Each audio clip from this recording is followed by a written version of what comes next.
Helping Elon Musk cost her a job, but what she gained was beyond her wildest dreams. Emma Carter didn't dream of working in a diner at 23 years old with a psychology degree, collecting dust in her cramped studio apartment.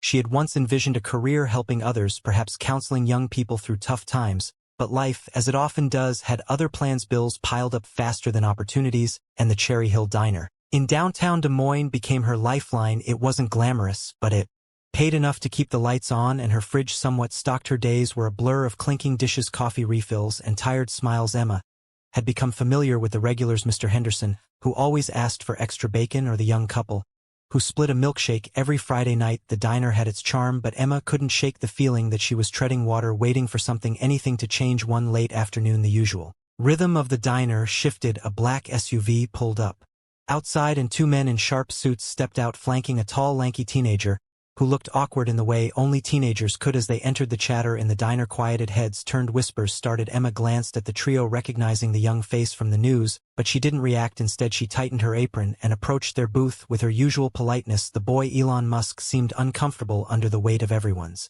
stares. His shoulders were hunched, his hands fidgeting with the hem of his jacket. The men with him whispered something, glancing around the room like hawks scanning for predators. Emma could sense the boy's discomfort, the quiet anxiety written across his face. "Hi there," she said softly, her voice calm and unassuming. "What can I get for you today?" Elon Musk glanced up, his expression guarded but grateful for her neutrality. He mumbled an order, "Just a soda," and she nodded without missing a beat, jotting it down before disappearing to the kitchen. Emma wasn't one for fanfare, and she certainly wasn't about to treat him any differently than any other diner patron, but whispers were rippling through the room. Phones were subtly raised, snapping photos or recording. Emma returned with his drink, placing it gently in front of him. "Let me know if you need anything else," she said, offering a small, kind smile. His shoulders seemed to relax just a bit. The men with Elon Musk exchanged a glance, then gestured for him to move to a more private corner booth. Emma noticed the way Elon Musk hesitated, his reluctance clear. Without thinking twice, she stepped in. "That booth over there is the quietest one we have," she said, pointing to the far corner away from prying eyes. "I can make sure no one bothers you." The men looked at her skeptically, but seemed to relent. Elon Musk nodded and moved to the corner booth, where Emma quickly brought him a fresh drink and checked to ensure the blinds were drawn just enough to block any outside cameras. For the next 20 minutes, Emma kept a close eye on the situation. Some patrons grumbled about losing their view, but Emma didn't care. She focused on ensuring Elon Musk felt as normal as possible. By the time they left, he gave her a small, almost imperceptible nod of thanks. She smiled back as though to say, "You're welcome," but Emma couldn't have known that her simple act of kindness was about to change everything. The shift ended like any other. Emma untied her apron, her fingers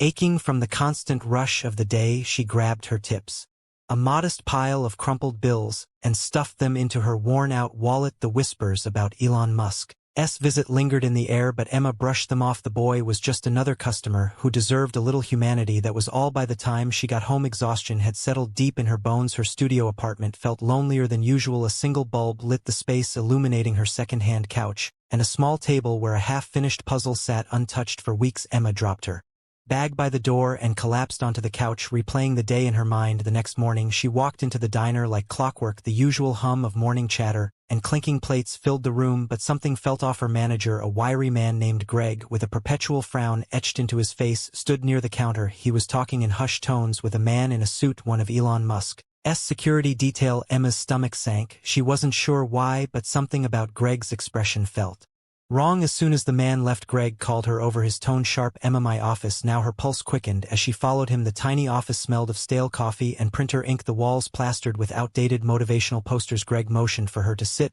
but didn't wait for her to settle before launching into his speech. "What were you thinking yesterday?"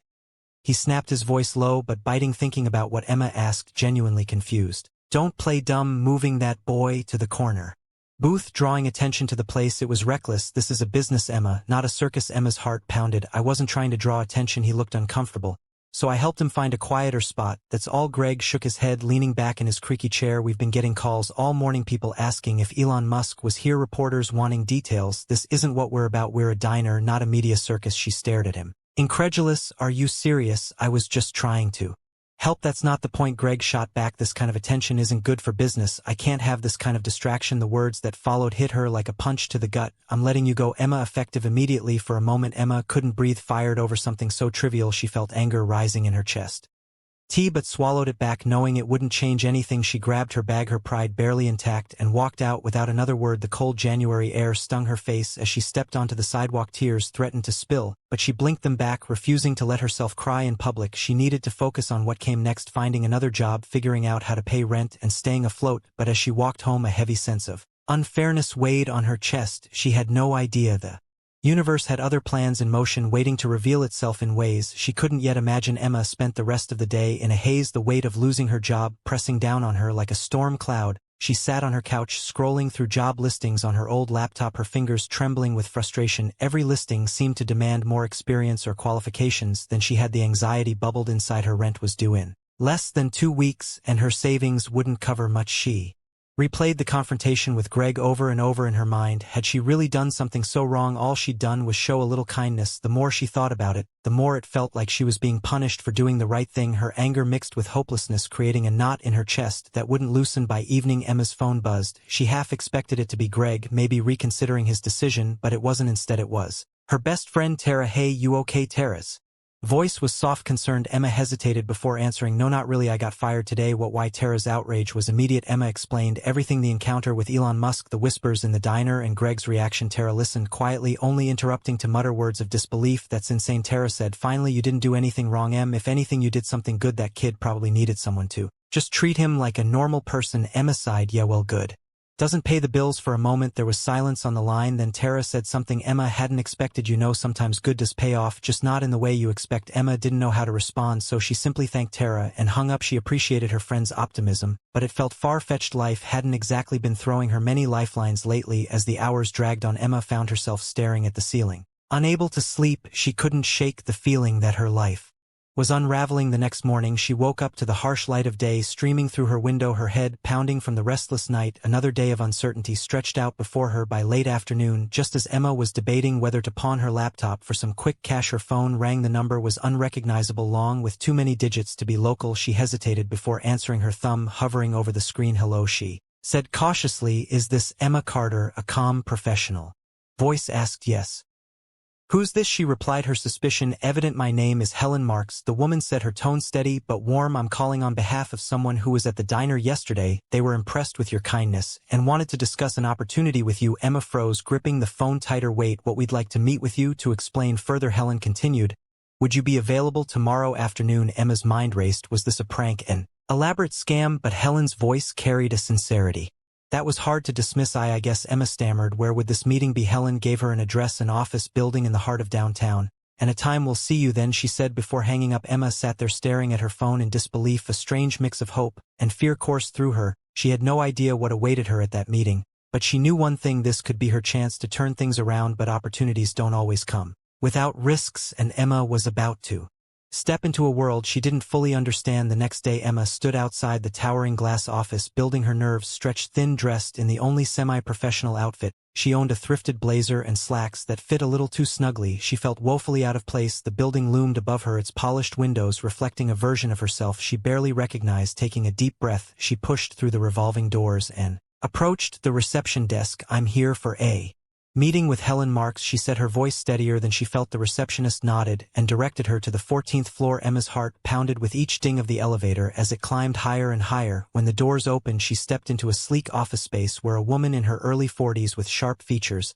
and an even sharper suit greeted her with a firm handshake. "You must be Emma," the woman said, her smile faint but genuine. "I'm Helen Marks. Thank you for coming." Emma followed Helen into a glass-walled conference room, her apprehension growing. Seated at the table was a man she didn't recognize, older, with salt and pepper hair and an air of quiet authority. Helen gestured for Emma to sit before taking her place beside him. "I'm sure you're wondering why you're here," Helen began, her tone calm but deliberate. "Let me explain. Yesterday your actions at the diner caught the attention of someone important. They noticed the way you treated Elon Musk, not as a spectacle but as a person. That kind of compassion is rare these days." Emma blinked, unsure how to respond. "I just did what felt right," she said. Finally, Helen exchanged a glance with the man beside her, who gave a small nod. "Exactly," Helen said. "And that's why we're here. Mr. Franklin," she gestured to the man, "is a philanthropist who works closely with several initiatives aimed at supporting young people and fostering kindness in communities. He was at the diner yesterday and witnessed everything. He believes your approach is exactly what is Organization needs. Emma's confusion deepened. I'm sorry, but what does that have to do with me? Mr. Franklin spoke for the first time, his voice steady, but kind. We're offering you a position, Emma, a chance to work with us promoting and coordinating programs that encourage the kind of humanity you showed yesterday. It's a full-time role with a salary that I believe would more than cover your immediate concerns. Emma's breath caught in her throat. A job offer out of nowhere. She couldn't process it. Why me? She asked, her voice barely above a whisper. Because you didn't do it for recognition, Franklin replied. You did it because it was the right thing to do, and that's exactly the kind of person we need. For a moment Emma was speechless. The weight of the past 24 hours, the firing, the uncertainty, the fear crashed over her all at once. This felt like a lifeline, but it was almost too good to be true. Helen leaned forward, sensing her hesitation.